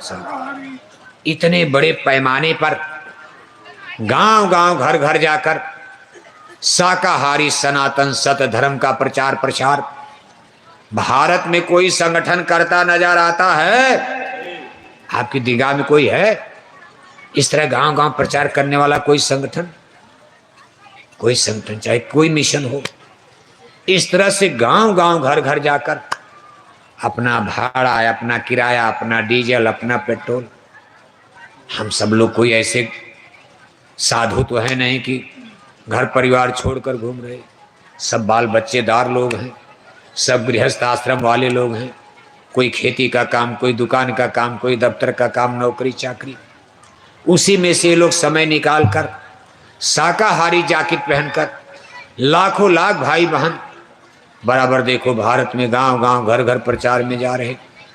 कितना रुपया पैसा खर्च हो रहा पर्चा में, पोस्टर में, झंडा में, बैनर में। इस तरह से शाकाहारी सत्य सनातन धर्म का प्रचार करता हुआ आपके शाजापुर में कोई संगठन नजर आ रहा है? जोर से बोलो, आप लोग भी बोलो। मछली छोड़ देना। देखो तमाम बहनें बैठी हैं, खूब ये पूजा, संडे का व्रत, मंडे का व्रत, आज चौथ का व्रत, आज एकादशी का व्रत, आज दशहरा का व्रत, आज दिवाली का व्रत। साल में 20 तो व्रत करते हो और मछली उछली छोड़ते नहीं, क्या पूजा का लाभ मिलेगा? इसलिए हमारी अपील पर ध्यान देना। शाकाहारी धर्म को पकड़ो, ज्ञान हो जाएगा। भजन नहीं है तामस देहा, तभी नाम कमाई, शब्द कमाई कर पाओगे। कोई साधना, उपासना, पूजा पाठ, भजन भक्ति तभी कर पाओगे। राम नाम का सुमरन तभी फल देगा जब आपका तन शुद्ध होगा, मन शुद्ध होगा, बुद्धि शुद्ध होगी। बाकी भजन नहीं है तामस देहा, निर्मल मंजन सो मोहि पावा, मोहि कपट छल छिद्र न भावा। इसलिए शाकाहारी बनो आप। दूसरी आपसे हमारी अपील है, क्या पानी बरस रहा? कहाँ भाव? पानी नहीं बरस रहा अभी, चलने दो। अब तो बरसे, हम लोग तो निपट गए। अब फंसेगा आपका भंडारा, भोजन, हमारा काम तो निपट गया। अगर मान लो पानी भी आ जाएगा, लेकिन एक भंडारा भी फंसेगा तो गाली दोगे आप कि बुलाया तो खाने के लिए 4 घंटा भाषण। हम तो सोचे नहीं कि ऐसी भी कथा होती है। 4 घंटा कथा होगी, भंडारा तो गड़बड़ हो गया, पानी बरस गया। इसलिए हम जल्दी करने की कोशिश कर रहे हैं। और देखो मौसम आपको कितना साथ दे, भादों का महीना, इसमें बाढ़ का महीना है, फिर भी गुरु महाराज की दया देखो मौसम ठंडा है, पानी भी नहीं बरसा। अगर धूप भी होती तो नहीं बैठ पाते इस पंडाल में आप। तो मौसम, ठंडी हवा भी चल रही और इतनी बड़ी संख्या में आप लोग आ गए। हमको तो ताज्जुब लग रहा कि इतने लोग कैसे आ गए आप। लेकिन चलो ठीक है, भाग्य है इस गांव की, आपकी, हमारी भी भाग्य है। इतनी बड़ी तादाद में आपका दर्शन मिला। अब इतने लोग तो सिनेमा पिक्चर नाच नौटंकी में आते हैं, सत्संग वत्संग इतना आदमी नहीं आता जल्दी। लेकिन अब कैसे लोग आ गए, बड़े भाग पाए उस सत्संग का, बड़े भाग्यशाली लोग सत्संग सुनने पहुंचते हैं। लेकिन ये परिचय मिल रहा है कि नहीं, लोगों की रुझान धर्म के प्रति, मानवता के प्रति, सच्चाई के प्रति हो रही। बाकी ये लोग तो प्रचार कर ही रहे, बाकी मानना न मानना तो भगवान के ऊपर है। कोई अपने बच्चे को नहीं समझा सकता, लेकिन अगर भगवान चाह लेंगे तो दुनिया में कोई काम रुकने वाला है। इसलिए हमारे गुरु महाराज कहते थे, भाई ये काम नहीं इंसान का, ये काम है, ये काम है रामराज का आना, सतयुग का आना, युग परिवर्तन, धर्म की स्थापना, सत्य की स्थापना। ये किसी नेता लीडर का काम नहीं है, ये काम नहीं इंसान का, ये काम है नेताओं का। काम का सड़क बनवाना, स्कूल बनवाना, अस्पताल बनवाना, बढ़िया बढ़िया फ्लाईओवर बनाना, रेल का जाल बिछाना, हवाई अड्डा बनवाना, बंदरगाह बनवाना, स्कूल कॉलेज यूनिवर्सिटी बनाना, दारू शराब की दुकान खोलना, मुर्गी पालन खोलना, मछली पालन खोलना, सुअर पालन खोलना। ये सब किसका काम है? नेताओं का। लेकिन राम राज लाना, सतयुग लाना, कहा ये काम नहीं इंसान का, ये काम है भगवान। इसके लिए भगवान की इच्छा होगी तभी, आदमी के बस का नहीं है। क्योंकि राम राज लाने के लिए आपके शाजापुर में मछली अंडा शराब की दुकानों को बंद करना पड़ेगा। ये कौन करा पाएगा बताओ आप? अगर आपको शाजापुर में राम राज लाना है, बहन बेटियों की लाज बचाना है, तो मछली अंडा शराब की दुकानों पर बुलडोजर बुलडोजर बुलडोजर चलाना है। बुलडोजर जानते हो नहीं जानते हो? बुलडोजर मालूम है? कम जानते हो। उत्तर प्रदेश में खूब चलता। बुलडोजर मध्य प्रदेश का प्रोजेक्ट नहीं है, बुलडोजर दिल्ली का प्रोजेक्ट नहीं है, बुलडोजर भारत के प्रधानमंत्री का प्रोजेक्ट नहीं है। बुलडोजर उत्तर प्रदेश की एक साधु मुख्यमंत्री। बताओ, साधु राजा लोग साधु बनते थे। राजा गोपीचंद भरथरी साधु बन गए। देखो, इसी उज्जैनी नगरी के राजा भरथरी राजपाट छोड़कर सन्यासी बन गए गुरु गोरख के। महात्मा बुद्ध जंगल चले गए राजपाट। महारानी मीरा चित्तौड़ का महल छोड़कर जंगल में चली गई। लेकिन एक साधु राजा बन जाए, ऐसा इतिहास नहीं। आज एक साधु सन्यासी गिरुआ वस्त्रधारी गोरक्षपीठ के महंत गुरु गोरख पंथ के राजगुरु धर्म गुरु गिरुआ वस्त्र पहनते हैं। आज लखनऊ में राजा बन गए। भगवान का चमत्कार देखो आप। कोई नहीं जानता था जोगी साहब कोई राजा रहा। लोग कहते थे साधु महात्मा को रोको, इनको राजनीति में no entry, no entry, no entry. लेकिन भगवान ने एंट्री दिला दिया। साधु सन्यासी गिरुआ वस्त्रधारी लखनऊ में राजा बन गए। और क्या प्रोजेक्ट लेकर आए? Bulldozer bulldozer bulldozer. उन्हीं का प्रोजेक्ट है बुलडोजर। 77 साल देश को आजाद हुए हो गया, कोई नेता लीडर ऐसा प्रोजेक्ट लेकर नहीं आया। मछली पालन, मुर्गी पालन, सुअर पालन, परिवार नियोजन, नसबंदी, गर्भपात, वृक्षारोपण, ये रोपण, वो रोपण, गरीबी हटाओ, ये करो। बड़े बड़े अभियान भारत में, 5 वर्षीय योजना, 10 वर्षीय योजना। लेकिन ये बुलडोजर का प्रोजेक्ट एक साधु सन्यासी। नकल तो सबने किया। आपके मध्य प्रदेश के मुख्यमंत्री ने कहा हम भी बुलडोजर चलाएंगे। एक हफ्ता के बाद गड़गड़ गड़गड़ गड़गड़ गड़गड़ हाथ काम करे। कहा बाबा मेरे बस का नहीं। हरियाणा के मुख्यमंत्री ने कहा हम भी चलाएंगे। 15 दिन के बाद उनका भी हाथ गड़गड़ गड़गड़ काम गया। बिहार के मुख्यमंत्री ने कहा बाबा मेरे बस का नहीं, हटाओ बुलडोजर, वही लखनऊ भेजो, बिहार में नहीं चल पाएगा। नकल तो सबने किया। भारत के प्रधानमंत्री तो उधर दे छुए भी नहीं। अरे कहा बाबा ये सब बवाल है। लेकिन एक साधु सन्यासी का हाथ नहीं कांप रहा। लेकिन किसी का घर गिराने से रामराज नहीं आएगा।